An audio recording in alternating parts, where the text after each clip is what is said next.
నమస్తే అండి. ఈరోజైతే నేను మటన్ బిర్యానీ చేస్తున్నాను. చాలా టేస్టీగా, చాలా సింపుల్గా చేసుకోవచ్చండి. చూడండి, ముందైతే నేను బండి పెట్టాను, నూనె వేసుకుంటున్నానండి.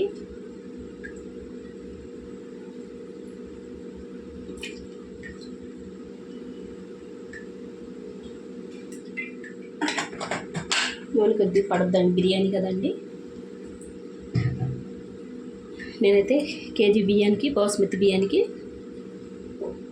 3/4 కేజీ మటన్ తీసుకున్నానండి. కొద్దిగా నూనె వేడెక్కాలండి.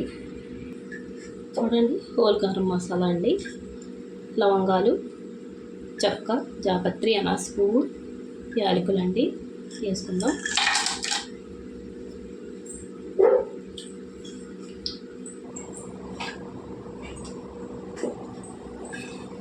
చూడండి, 2 ఉల్లిపాయలు అండి సన్నగా కోసుకున్నాను.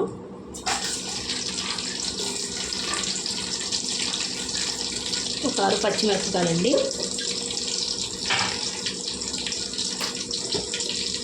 ఉల్లిపాయలు అయితే బాగా వేగాలండి.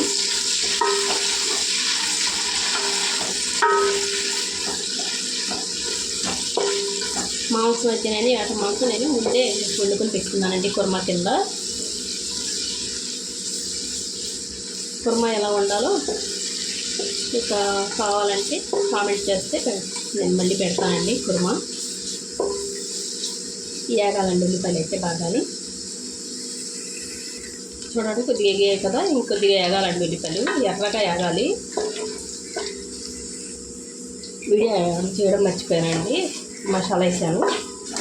బాగా ఎర్రగేగిన తర్వాత ఉల్లిపాయలు,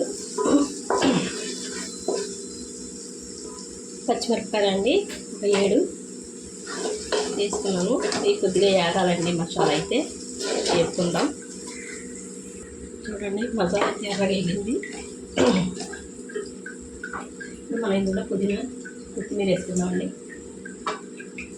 పుదీనా అండి, కొత్తిమీర ఎక్కువ వేసుకుంటే బాగుంటుందండి. కొంచెం ఎక్కువ వేసుకున్నాను. మీరు తక్కువ వేసుకుంటే తక్కువ వేసుకోండి. ఒకసారి అలా వేసుకుంటే కొద్దిగా ఎగుతుంది, మరి ఎక్కువ కూడా అవసరం లేదు. అలా కలుపుకుంటే సరిపోతుంది. చూసారా, మెత్తబడిపోయింది.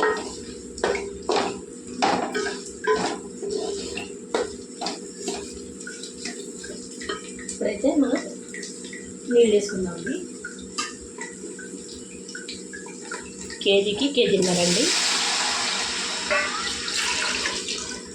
నేనైతే ఈ జగ్గు కొలతతోటి వేస్తాను. నేను కరెక్ట్గా సరిపోతుంది నాకైతే. ఇందులో రుచికి తగినంత ఉప్పు వేసుకుందాం. ఉప్పు అయితే చూసుకొని వేసుకుందామండి, సరిపడా వేసుకోవాలి. మరి ఎక్కువ వేసుకున్నా టేస్ట్ ఉండదండి. చూడండి, అసలు వచ్చేసింది. మనం ఇందులోకి బియ్యం వేసుకుందాం.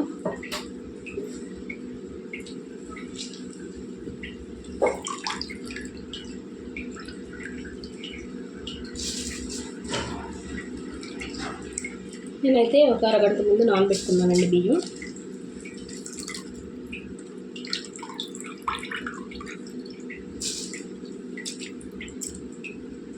బియ్యమన్నీ వేసేసుకున్నాను. అలాగే చూడండి, బియ్యమన్నీ వేసేసుకున్నాను.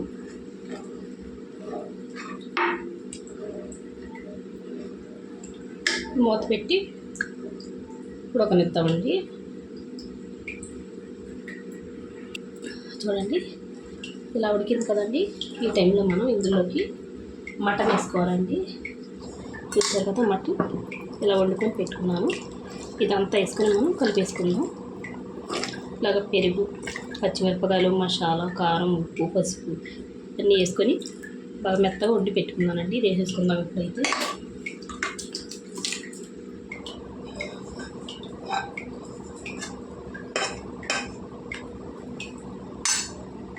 కుర్మా వేసుకున్నాం కదండి, ఇదంతా బాగా కలిసేలాగా కలిపేసుకుందాం. కొంతమంది అయితే కూర కింద వండి కూడా చేస్తారండి బిర్యానీ, అలా కూడా చేసుకోవచ్చు. ఇదైతే ఇంకా టేస్టీగా ఉంటుంది. ఒకసారి మీరు ట్రై చేయండి. ఇదైతే బాగా కలిసేలా కలిపేసుకోవాలండి బాగాని ఈ కుర్మ అంతాని. చూడండి మొత్తం అంతా కలిపేసుకున్నాను. మూత పెట్టేసి కొద్దిసేపు ఉడకనిద్దామండి. చూడండి ఇలా ఉన్నప్పుడు మనం దమ్ పెట్టుకోవాలండి. చూసారా ఇలాగే అంతా సమానంగా చేసుకొని ఒక ప్లేట్ పెట్టుకోవాలండి కింద మనం. చూడండి ప్లేట్ అయితే పెట్టేసుకున్నాను. ఒక 15 నిమిషాల తర్వాత చూద్దాం. సిమ్లో పెట్టుకున్నానండి. చూడండి ఎంత బాగా ఉడికిందో. రైస్ కూడా పొడవుగా పర్ఫెక్ట్గా దమ్ అయిపోయిందండి. ఇంతేనండి మటన్ బిర్యానీ. చాలా సింపుల్గా చేసేసుకోవచ్చు. చాలా టేస్టీ అయిన మటన్ బిర్యానీ. ఒకసారి మీరు ట్రై చేయండి. వీడియో నచ్చితే లైక్, షేర్, సబ్స్క్రైబ్ చేసుకోండి.